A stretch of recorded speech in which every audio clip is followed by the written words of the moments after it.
How to fix the Cash app is not working issue. Hey guys, welcome back to the channel. If your Cash app is not working, there could be several reasons behind it.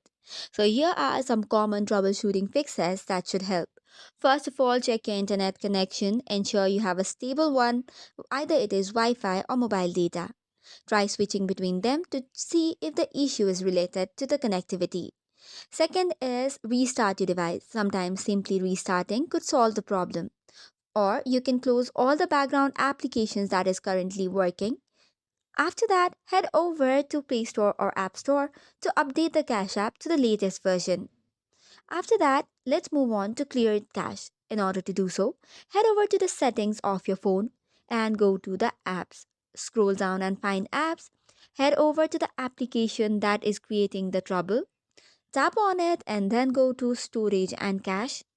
Once you tap on storage and cache, clear the storage or cache.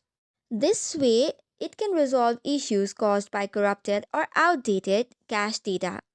Sometimes Cache app may be experiencing server outages or issues on their end. If that is the case, you will have to wait until it gets fixed in their end.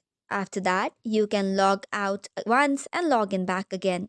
However, if the solutions does not work, you will have to contact the customer support for the further assistance. So that's it for today's video. For more such contents, do not forget to hit the like and subscribe button. Thank you and keep watching.